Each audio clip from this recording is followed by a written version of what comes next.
യേശുവിലേറ്റവും സ്നേഹം നിറഞ്ഞ സഹോദരി സഹോദരന്മാരെ, ഈ വചന പ്രഘോഷണ ശുശ്രൂഷയിലേക്ക് എല്ലാവരെയും പ്രാർത്ഥനാപൂർവ്വം സ്വാഗതം ചെയ്യുന്നു. Hallelujah, hallelujah. നാം ധ്യാനിക്കുന്ന വചനഭാഗം സങ്കീർത്തനം 34:6.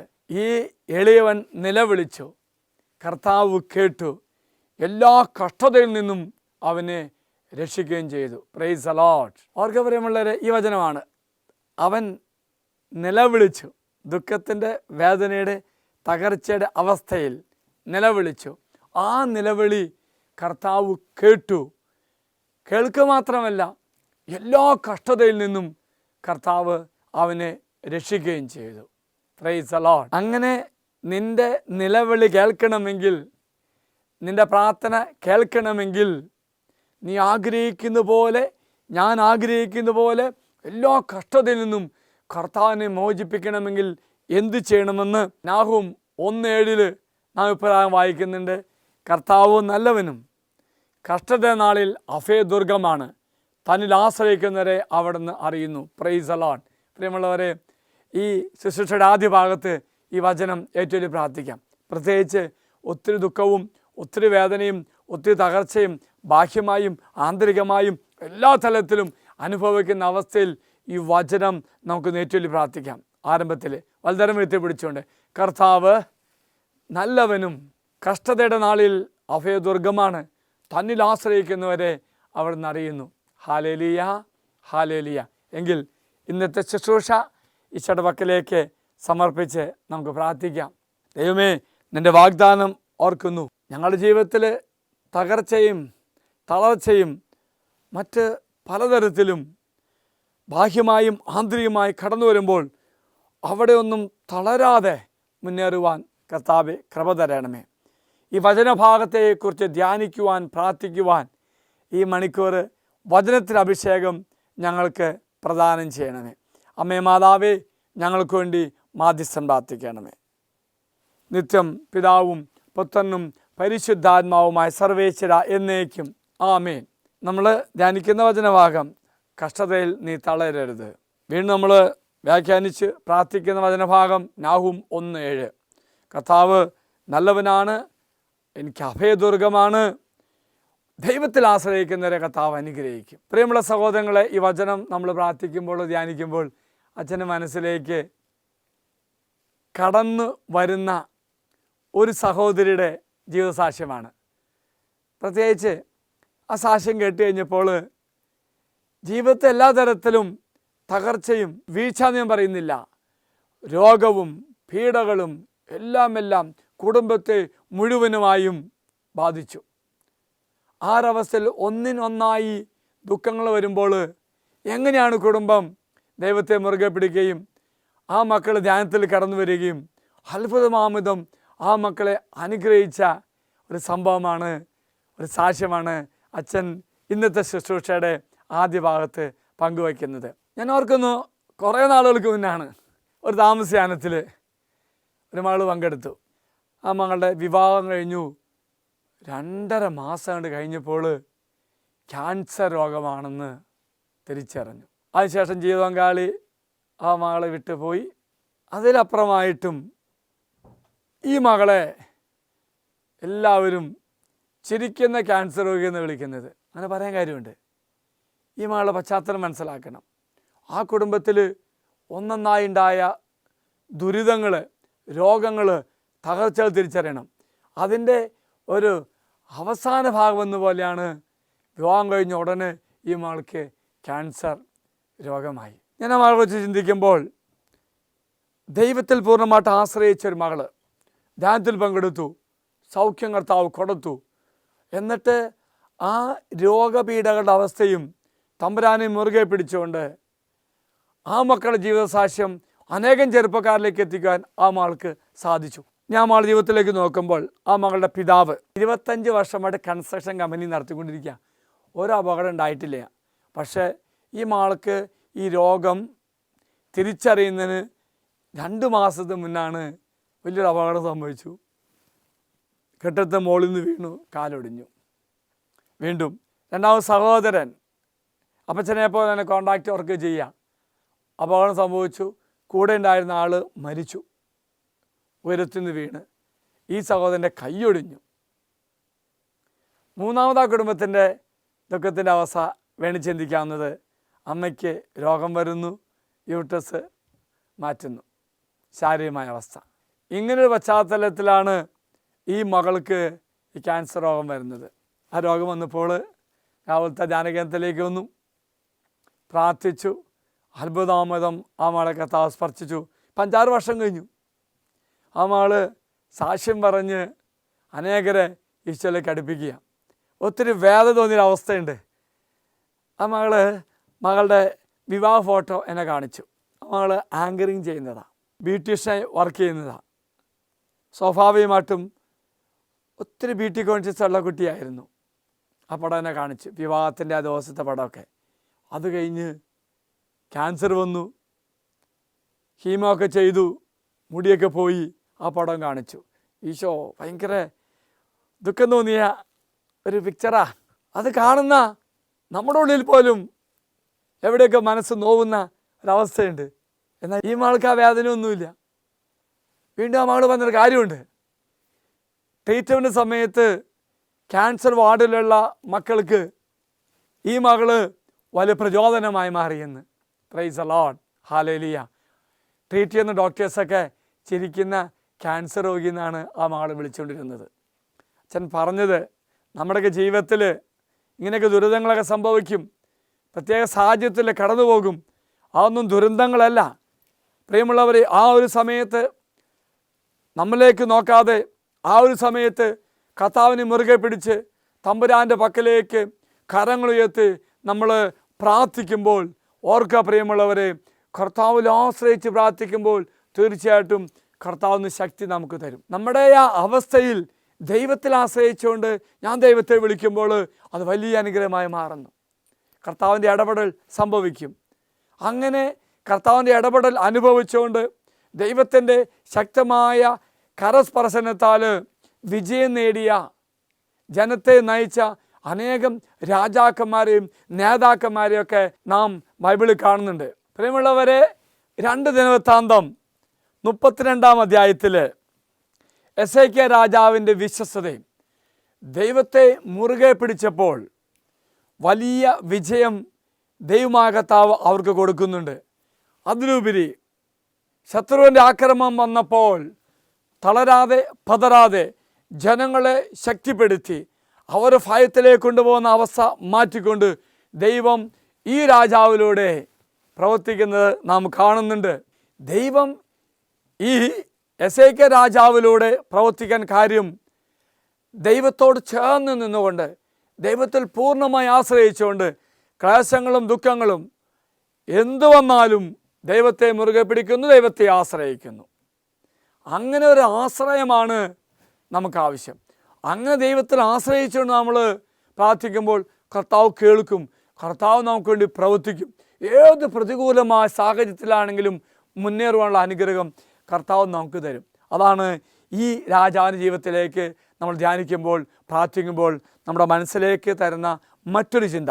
ഇതാ കാണുന്നത് 32-ാം അധ്യായം 1-ാം വാക്യത്തിൽ, എസേക്കിയായുടെ വിശ്വസ്തപൂർണമായ പ്രവർത്തനങ്ങൾക്ക് ശേഷം അസീർ രാജാവ് സെന്നാകരീബ് ആക്രമിക്കാൻ വരികയാണ്.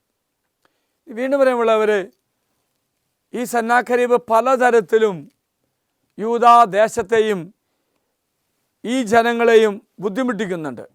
ജനങ്ങളെല്ലാം ഭയത്തിലായി. ജനങ്ങൾ ഭയത്തിലായപ്പോൾ നമ്മൾ കാണുന്നത് 7-8 വാക്യങ്ങൾ കാണുന്നത് എന്താണെന്നറിയാമോ? ഭയത്തിൻ്റെ അവസ്ഥയിൽ രാജാവും ഭയപ്പെടുന്നില്ല. എന്നാൽ അവന് ഭയപ്പെടേണ്ട ആവശ്യമില്ല. അവന് ബോധ്യമുണ്ട്, ദൈവമായ കർത്താവ് തനിക്ക് വേണ്ടി തന്നിലൂടെ ദൈവത്തിന് വേണ്ടി യുദ്ധം ചെയ്യുന്നു. 2 ദിനവൃത്താന്തം 32-ാം അധ്യായം 7-8 വാക്യങ്ങളിൽ നാം ഈ ദൈവജനത്തെ ധൈര്യപ്പെടുത്തുന്ന രാജാവിനെ കാണുകയാണ്. 7-ാം വാക്യത്തിൽ പറയുന്നു, ശക്തന്മാരും ധീരന്മാരുമായിരിക്കുവിൻ. ജനങ്ങൾ പറയും, നിങ്ങൾ ഭയപ്പെടേണ്ട ആവശ്യമില്ല. ഏത് സെന്നാകരീബല്ല, ഏത് രാജാവ് വന്നാലും, എത്ര ശക്തനായ രാജാവായാലും ഒന്നും പേടിക്കേണ്ട ആവശ്യമില്ല. ഇത് പറയാണ്, അസീറിയ രാജാവിനെയും അവൻ്റെ സൈന്യവ്യൂഹത്തെയും കണ്ട് ഭയപ്പെടുകയോ പരിഭ്രമിക്കുകയോ വേണ്ട. എന്നിട്ട് എന്താ പറഞ്ഞറിയാമോ? ചുമ്മാ തൻ്റെ ശക്തിയിൽ ആശ്രയിച്ചുകൊണ്ടൊന്നുമല്ല. അവനങ്ങനെ പറയാൻ കാര്യമുണ്ട്. അതാണ് പറയുന്നത്, അവനോട് കൂടെയുള്ളവനേക്കാൾ ശക്തനായ ഒരുവൻ നമ്മോട് കൂടെയുണ്ട്. Price the Lord.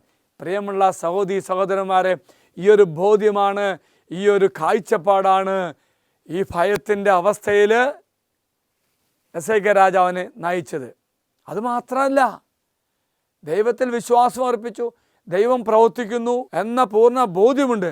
ഒപ്പം തന്നെ അവർ ചെയ്യേണ്ട കാര്യങ്ങളും അവർ ചെയ്യുന്നുണ്ട്.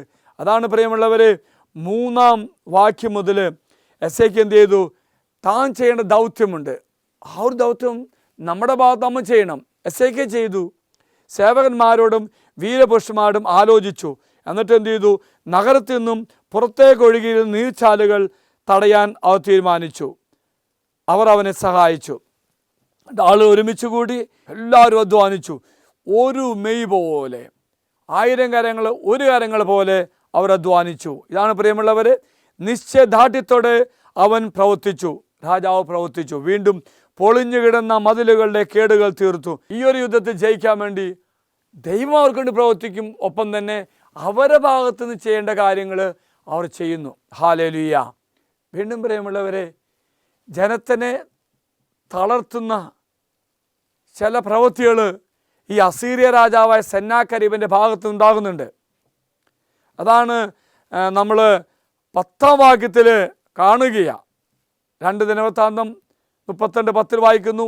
അസീറിയ രാജാവായ സെന്നാകരീബ് പറയുന്നു, എന്തിൽ ആശ്രയിച്ചുകൊണ്ടാണ് ജെറൂസലേമിൽ നിങ്ങൾ പ്രതിരോധം ഏർപ്പെടുത്തുന്നത്? ഇയാൾ പറയുക, നിങ്ങളെ ആര് രക്ഷിക്കുമെന്ന് വിചാരിച്ചുകൊണ്ടാണ് നിങ്ങൾ എനിക്കത് യുദ്ധത്തിന് വരുന്നതെന്ന് അഹങ്കാരത്തോടു കൂടി സെന്നാകരീബ് ചോദിക്കുക.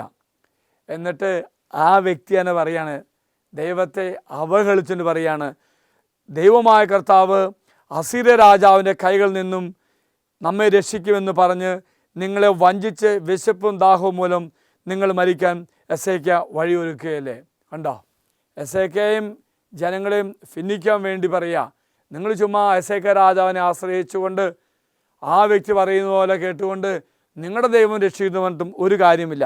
പിന്നീട് ഇങ്ങനെ താഴേക്ക് നോക്കുമ്പോൾ എസേക്കിയാ രാജാവിനെയും പിതാക്കന്മാരെയും ദൈവത്തിൽ വിശ്വാസമർപ്പിച്ച പൂർവ്വപിതാക്കന്മാരെയൊക്കെ കളിയാക്കുകയും, ഈ സെന്നാകരീബ് പറയുന്നത്, ഈ അസീറിയ രാജാവിൻ്റെ മകന്മാർ നിങ്ങളെയും നിങ്ങളുടെ പിതാക്കന്മാരെയും തോൽപ്പിച്ചതാ, നശിപ്പിച്ചതാ. അന്നൊന്നും നിങ്ങളുടെ ദൈവം ഒന്നും രക്ഷിച്ചില്ല. ഈ എസേക്കിയാ രാജാവും അവൻ്റെ പിതാക്കം രക്ഷിച്ചില്ല. അതായത് പറയുന്നത്, നിങ്ങൾ വഞ്ചിക്കപ്പെടാൻ പോവുക. എസേക്കിയാൽ വിശ്വസിക്കരുത്, നിങ്ങൾ ദൈവത്തിലും വിശ്വസിക്കരുത്. കണ്ടോ?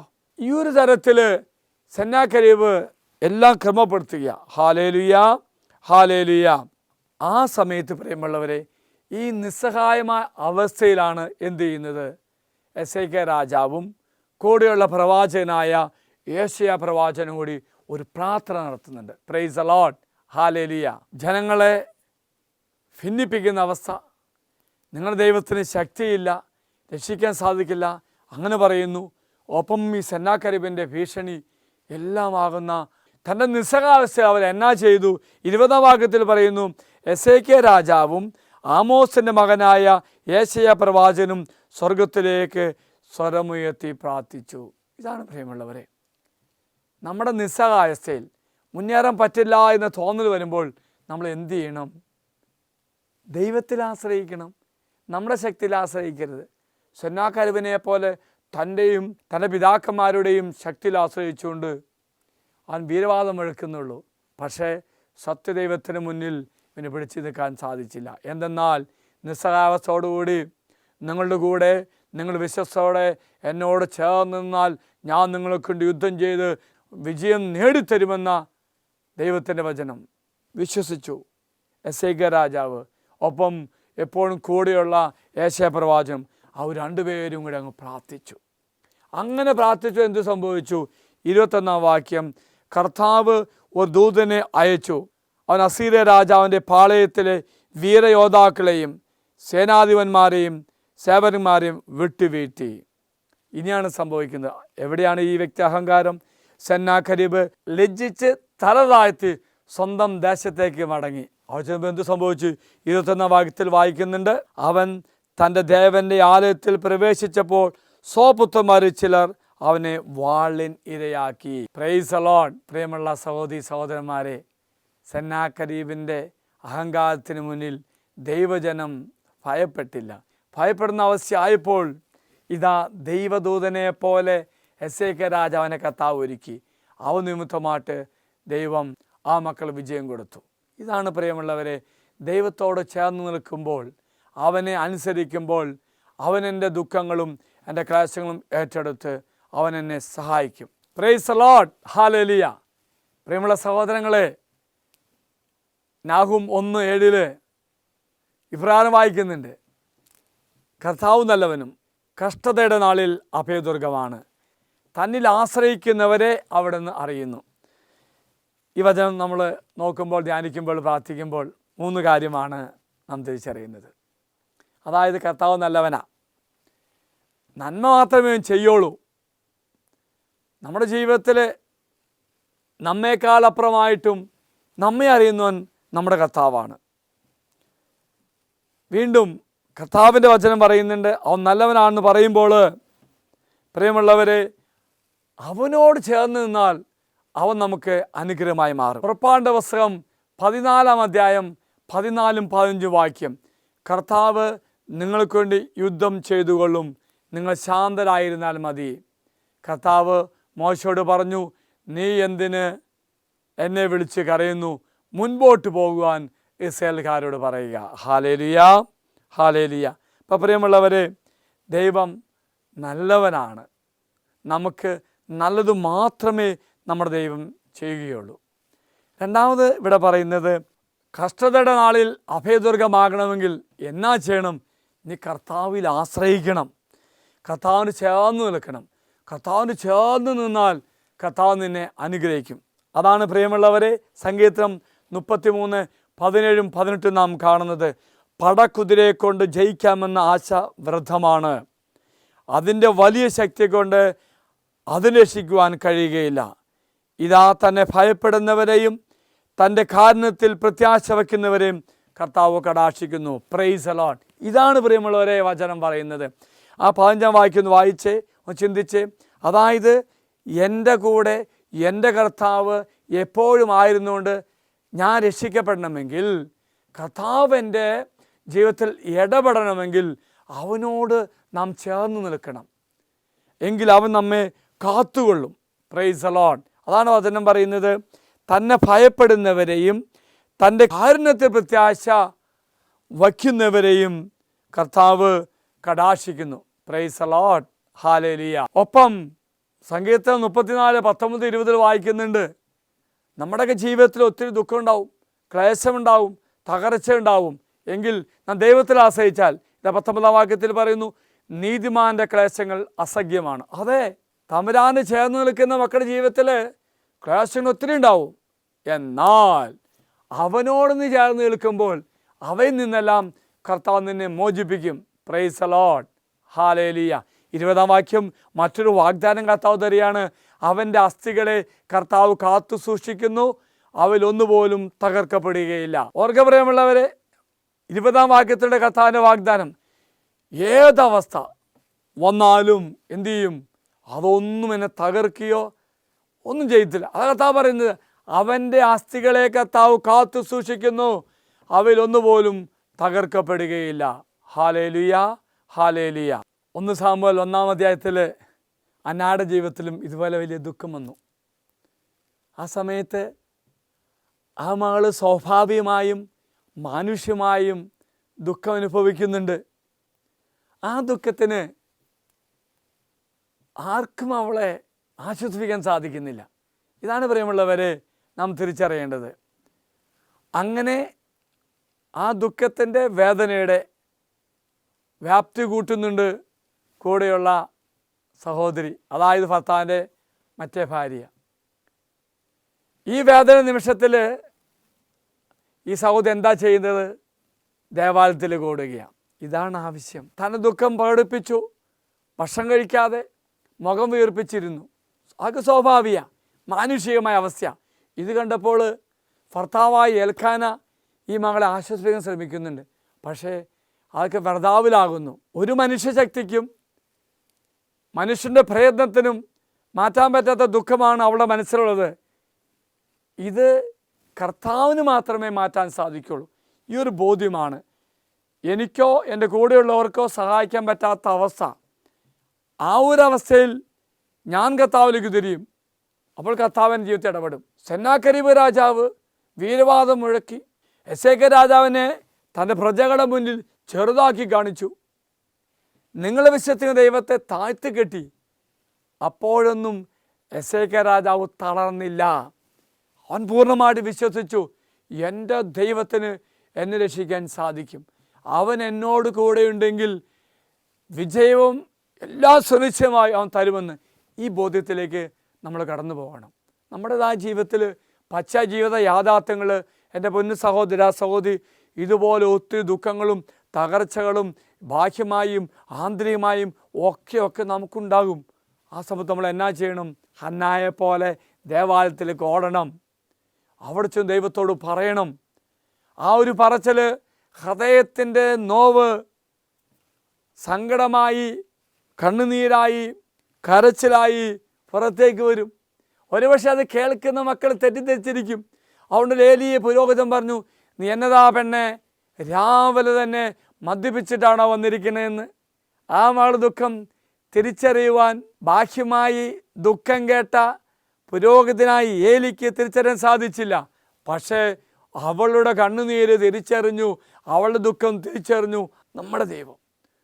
ഒപ്പം തന്നെ തമ്പുരാന് ആ മകൾ വാക്ക് കൊടുക്കുന്നുണ്ട്, എൻ്റെ പ്രാർത്ഥന കേട്ട് നീ എന്നെ അനുഗ്രഹിക്കുകയാണെങ്കിൽ, എൻ്റെ ദുഃഖം മാറ്റി നീ എനിക്ക് വിജയം തരികയാണെങ്കിൽ, ദൈവമേ ഞാൻ നിന്നോൾക്ക് എൻ്റെ മകനെ തരാം. പ്രിയമുള്ളവരെ, അങ്ങനെ ഹൃദയഭേദകമായി ദുഃഖത്തിൻ്റെ നിമിഷത്തിൽ എല്ലാം സമർപ്പിച്ച് ആ മകൾ പ്രാർത്ഥിച്ചു. ദൈവം ആ മകളുടെ പ്രാർത്ഥന കേട്ടു. അവൾക്ക് വിശുദ്ധനായൊരു മകനെ കുറിച്ച് സാമുവേൽ പ്രവാചകനെ നമുക്കറിയാം. വീണ്ടും കാണുന്നത് കണ്ണുനീർ കണ്ടു, പ്രാർത്ഥന കേട്ടു, കർത്താവ് സ്പർശിച്ചു, അത്ഭുതം ജീവിതത്തിൽ സംഭവിച്ചു. അവൾ വാക്ക് മാറ്റുന്നില്ല, ദൈവത്തോട് വിശ്വാസം പുലർത്തുന്നു. എസേക്ക രാജാവും ഇതുപോലെ വിശ്വാസം പുലർത്തി. അപ്പോൾ വീണ്ടും വീണ്ടും അദ്ദേഹത്തെ കർത്താവ് അനുഗ്രഹിക്കുന്നുണ്ട്. തൻ്റെ ജീവിതത്തിൻ്റെ അവസാന നിമിഷത്തിൽ ഏശയ്യാ പ്രവാചകൻ വന്ന് തൻ്റെ ജീവിതം അവസാനിക്കാൻ പോവുകയാണ്, മരണം പടിവാതിൽക്ക് എത്തിയിരിക്കുന്നു പറഞ്ഞപ്പോൾ ആയുസ് നീട്ടിത്തരാൻ പ്രാർത്ഥിച്ചു. ദൈവത്തോട് വിശ്വാസം പുലർത്തിയതുകൊണ്ട് ആ രാജാവിൻ്റെ ആയുസ് കർത്താവ് നീട്ടിക്കൊടുത്തു. Price the Lord. അതുപോലെ തന്നെ ഹന്നായുടെ ജീവിതത്തിൽ കർത്താവ് ഇടപെട്ടു. കർത്താവിൻ്റെ വാക്ക് പാലിച്ചപ്പോൾ വീണ്ടും 5 കുഞ്ഞുങ്ങളെ കൂടി ഹന്നായ്ക്ക് കർത്താവ് കൊടുത്തു. Price the lord. ഹല്ലേലൂയ. നമ്മൾ ഒരു രാജാവിനെ കൂടി ചിന്തിക്കുന്നു, ധ്യാനിക്കുന്നു. മറ്റൊന്നുമല്ല, ദൈവത്തോട് ചേർന്ന് നിന്നപ്പോൾ ദൈവം എപ്രകാരമാണ് അനുഗ്രഹിക്കുന്നത് ആ ചിന്തിക്കുന്ന നമുക്ക് 1 രാജാക്കന്മാർ 3-ാം അധ്യായത്തിൽ സോളമനെ കാണുന്നുണ്ട്. ഈ സോളമൻ രാജാവിൻ്റെ ആദ്യകാല വിശുദ്ധിയും ആദ്യകാല ദൈവത്തുള്ള കൂറും, ദൈവത്തെ ആരാധിക്കുക, ദേവാലയം പണിയുക, ദൈവത്തോട് ചേർന്ന് നിൽക്കുക, ഒരൊറ്റ ആഗ്രഹം മാത്രമേ ഉള്ളൂ. മാനുഷ്യമായ ലോകത്തിൻ്റെതായ ഒന്നും ആ രാജാവിന് ഉണ്ടായിരുന്നില്ല. Price the Lord. അതാണ് പ്രിയമുള്ളവരെ, അങ്ങനെ നീതിയോടെ ദൈവത്തിൻ്റെ പ്രിയപുത്രനായി സോളമൻ വളർന്നപ്പോൾ തമ്പുരാൻ സോളമനായ സംസാരമുണ്ട്. 5-ാം വാക്യം, അവിടെ വെച്ച് രാത്രി കർത്താവ് സോളമന് സ്വപ്നത്തിൽ പ്രത്യക്ഷനായി ദൈവം അവനോട് അരുൾ ചെയ്തു, നിനക്ക് എന്തു വേണമെന്ന് പറഞ്ഞുകൊള്ളുക. ഈ മഹാജനത്തെ ഭരിക്കുവാൻ ആർക്ക് കഴിയും? ആകിയാൽ നന്മയും തിന്മയും വിവേചിച്ചറിഞ്ഞ് അങ്ങയുടെ ജനത്തെ ഭരിക്കാൻ പോകുന്ന വിവേകം ഈ ദാസ് നൽകിയാലും. ദൈവത്തോട് പറഞ്ഞു, നിൻ്റെ കൃപയാൽ എനിക്ക് വിവേകം തന്ന് എന്നെ അനുഗ്രഹിച്ചാൽ മതി. രാജ്യത്വമോ സ്വർണമോ ഒന്നും ഈ രാജാവ് ചോദിച്ചില്ല. അപ്പോൾ എന്ത് ചെയ്തു? കർത്താവ് കൊടുത്തു. 12 വാക്യത്തിൽ പറയുന്നു, നിൻ്റെ അപേക്ഷ ഞാൻ സ്വീകരിച്ചിരിക്കുന്നു. ദൈവത്തിന് സ്വീകാര്യമായൊരു അപേക്ഷയാണ്, ദൈവത്തോട് ചേർന്ന് നിന്നുള്ള ഒരു അപേക്ഷയാണ്. അപ്പോൾ കർത്താവ് എന്ത് പറഞ്ഞു? നിൻ്റെ അപേക്ഷ ഞാൻ സ്വീകരിച്ചിരിക്കുന്നു, ജ്ഞാനവും വിവേകവും ഞാൻ നിനക്ക് തരുന്നു. ഈ കാര്യത്തിൽ നിനക്ക് തുല്യനായി ആരും ഉണ്ടായിരിക്കില്ല, ഇനി ഉണ്ടാവുകയുമില്ല. അത്രമാത്രം ജ്ഞാനത്താൽ സോളമനെ നിറച്ചു. Hallelujah, hallelujah. വീണ്ടും പ്രിയമുള്ളവരെ ഓർക്ക് 13-ാം വാക്യത്തിൽ പറയുന്നു, മാത്രമല്ല നീ ചോദിക്കാത്തവ കൂടി ഞാൻ നിനക്ക് തരും. നിന്റെ ജീവിതകാലം മുഴുവൻ സമ്പത്തും മഹത്വവും മറ്റൊരു രാജാവിനും ഇല്ലാത്ത വിധം നിനക്കുണ്ടായിരിക്കും. Price the Lord. അവൻ ജ്ഞാനവും വിജ്ഞാനമെല്ലാം ചോദിച്ചപ്പോൾ ദൈവമായ കർത്താവ് അവന് ചോദിക്കാത്തവ കൂടി കൊടുത്തു. എപ്പോഴാണെന്നറിയാമോ? ദൈവത്തോട് ചേർന്ന് നിന്നപ്പോൾ. ഇതാണ് പ്രിയമുള്ളവരെ, ഏതവസ്ഥയാണെങ്കിലും ഏത് സാഹചര്യമാണെങ്കിലും നീ ഭയപ്പെടേണ്ട ആവശ്യമില്ല. നിന്റെ ജീവിതത്തിലേക്ക് കർത്താവ് കടന്നു വന്നുകൊണ്ട് നിനക്കൊരു യുദ്ധം ചെയ്യും, നിന്നെ വിജയിപ്പിക്കും. Praise the lord. ഹല്ലേലൂയ. ചോദിക്കാത്ത പോലും നിനക്ക് തരുമെന്ന് പറയുമ്പോൾ, നാഹൂമിൻ്റെ പുസ്തകം 1-ാം അധ്യായം 7-ാം വാക്യത്തിൽ പറഞ്ഞ പോലെ കർത്താവ് നല്ലവനാണെന്ന് നാം ധ്യാനിച്ചുവെങ്കിൽ പ്രിയമുള്ളവരെ, നല്ലവനായ കർത്താവ് എൻ്റെ ജീവിതത്തിൽ കടന്നു വരും. എനിക്ക് അറിയാൻ പാടില്ലാത്ത, ഞാൻ ചിന്തിക്കാത്ത കാര്യം പോലും കർത്താവ് എനിക്ക് വേണ്ടി ക്രമപ്പെടുത്തും. Praise the lord. ഹല്ലേലൂയ, ഹല്ലേലൂയ. പ്രിയമുള്ള സഹോദരി സഹോദരന്മാരെ, ദൈവത്തോട് ചേർന്ന് നിന്നുകൊണ്ട് അവന് അനുഗ്രഹം ഭാവിക്കണം. ഒരു തകർച്ചയും എന്നെ ബാധിക്കത്തില്ല. നമ്മൾ ധ്യാനിച്ച് പ്രാർത്ഥിച്ചു. ഒന്നുണ്ട്, ദൈവത്തോട് നീ അറ്റാച്ച്ഡ് ആകണം. ലോകത്തോടും നിൻ്റേതായ കാര്യങ്ങളിലും നീ ഡിറ്റാച്ച്ഡ് ആകണം. അതാണ് നമ്മൾ കാണേണ്ടത്. അതായത് ദൈവത്തോട് ഒട്ടി നിൽക്കുക, ദൈവത്തോട് ചേർന്ന് നിൽക്കുക, ലോകത്തോട് ചേർന്ന് നിൽക്കരുത്. സോളമൻ രാജാവ് ദൈവത്തോട് മാത്രം ചേർന്ന് നിന്നു, വലിയ അനുഗ്രഹം കിട്ടി, വലിയ വിജയം കിട്ടി. സാവൂള് മറ്റ് രാജാക്കന്മാരിൽ വ്യത്യസ്തമായി ഒന്നും ആഗ്രഹിക്കാതെ ദൈവത്തിന് വേണ്ടി മാത്രം ജീവിച്ച വ്യക്തി. മറ്റ് രാജാക്കന്മാരെ പോലെ രാജകൊട്ടാരങ്ങളും മറ്റൊന്നും സ്വന്തമാക്കിയില്ല. അതുപോലെ ദാവീദ് രാജാവും. പക്ഷേ പിന്നീട് അവർ ലോകത്തിലേക്ക് അറ്റാച്ച്ഡായി. സോളമൻ, ദൈവത്തോട് ചേർന്ന് നിന്ന സോളമൻ പിന്നീട് ആരോട് അറ്റാച്ച്ഡായി? ആരോട് ചേർന്ന് നിന്നു? അവൻ്റെ ജീവിത പങ്കാളിമാരോടും ഭാര്യമാരോടും. അപ്പം എന്ത് സംഭവിച്ചു? അവൻ ജീവിതത്തിൽ വലിയ ദുരന്തം സംഭവിച്ചു. വിജാതീയ ദേവന്മാർക്ക് ആരാധന അർപ്പിക്കേണ്ട ഒരു ഗതികേട് വന്നു. അതുമാത്രമല്ല പ്രിയമുള്ളവർ, ദൈവത്തെ മറന്നുകൊണ്ട് സ്വന്തം കാര്യങ്ങൾക്ക് പ്രാധാന്യം കൊടുത്തു. ഇതാണ് പ്രിയമുള്ളവരെ, ദൈവത്തിൽ നിന്നും ചേർന്ന് നിന്ന സോളമൻ ദൈവത്തിൽ മകന്നുകൊണ്ട് മറ്റു പലതോടും ചേർന്നപ്പോൾ വലിയ തകർച്ച സംഭവിക്കുന്നു. സാവൂൾ പോലെ തന്നെയായിരുന്നു. ലോകത്തിൻ്റെ ആഗ്രഹം ഉണ്ടായില്ല, രാജാവാൻ ആഗ്രഹിച്ചില്ല. കാണാതെ പോയ തൻ്റെ പിതാവിൻ്റെ കാളയെ അന്വേഷിച്ച് വന്നതാ. അപ്പോൾ പിടിച്ച് രാജാവാക്കിയപ്പോൾ കർത്താവ് എല്ലാം കൊടുത്തു. എപ്പോഴും ദൈവത്തോട് ആലോചന ചോദിക്കുന്ന വ്യക്തിയായിരുന്നു. പിന്നീട് സാവൂൾ ജീവിതത്തിൽ വലിയ മാറ്റം സംഭവിക്കുന്നുണ്ട്. അവൻ സ്വാർത്ഥത്തോട് ചേർന്ന് നിന്നു. ദൈവം അവനോട് യുദ്ധം ചെയ്തു. യുദ്ധത്തിൽ വിജയിച്ചപ്പോൾ തൻ്റെ കഴിവുകൊണ്ടാണ് വിചാരിച്ചുകൊണ്ട് വിജയസംഭവം ഉണ്ടാക്കുന്നു. അതുപോലെ തന്നെ പ്രിയമുള്ളവർ, ദാവീദിനോട് അസൂയ തോന്നിക്കൊണ്ട് തിന്മയുടെ ദുരാത്മാവ് ഉള്ളിൽ പ്രവേശിക്കാൻ അവൻ അനുവദിക്കുന്നു. പിന്നീട് എന്ത് ചെയ്തു? അവൻ ദൈവത്തോടെ ചേർന്ന് നിന്നത് അവൻ്റെ അധികാരങ്ങളോടും അവൻ്റെ സ്വാർത്ഥത്തോടും അവൻ്റെ വ്യക്തിപരമായ ആഗ്രഹത്തോടും തകർച്ച വന്നു. Price the lord. ഹല്ലേലൂയ. പ്രിയമുള്ള സഹോദരി സഹോദരന്മാരെ, നിന്റെ ജീവിതത്തിൽ ഏത് തകർച്ചയാണെങ്കിലും നീ അതിലേക്ക് നോക്കി ഭയപ്പെടേണ്ട. നമ്മുടെ അന്ന സഹോദരിയെ പോലെ ദേവാലയത്തിലേക്ക് ഓടുക. അതുപോലെ ദൈവത്തെ മുറുകെ പിടിക്കുക, ദൈവത്തിൽ ആശ്രയിക്കുക. വിജയം സുനിശ്ചിതമാണ്. ഒപ്പം നീ ദൈവത്തോട് ചേർന്ന് നിൽക്കണം. നിന്നോട് ചേർന്ന് നിൽക്കരുത്, നിൻ്റെ സ്വാർത്ഥത്തോട് ചേർന്ന് നിൽക്കരുത്, ലോകത്തോട് ചേർന്ന് നിൽക്കരുത്. ദൈവത്തോട് ചേർന്ന് നിൽക്കുക. അവൻ നല്ലവനാണ്, നിനക്ക് അഭയദുർഗമാണ്, കഷ്ടതയിൽ നിന്നെ സഹായിക്കും. നിനക്ക് വേണ്ടി വിജയം വരിക്കുവാൻ വേണ്ടി നിന്നോടൊപ്പം പോരാടും. കർത്താവ് നിന്നെ അനുഗ്രഹിക്കട്ടെ. പരിശുദ്ധ കന്യാമറിയം നമുക്ക് വേണ്ടി മാധ്യസ്ഥം പ്രാർത്ഥിക്കട്ടെ. നമ്മുടെ കർത്താവായ ശമിശാകൃപയും പിതാവായ ദൈവത്തിൻ്റെ സ്നേഹവും പരിശുദ്ധാത്മാവിൻ്റെ സഹവാസവും നാം എല്ലാവരോടും കൂടി ഉണ്ടായിരിക്കട്ടെ, ഇപ്പോഴും എപ്പോഴും എന്നേക്കും. ആമേൻ. Praise the Lord.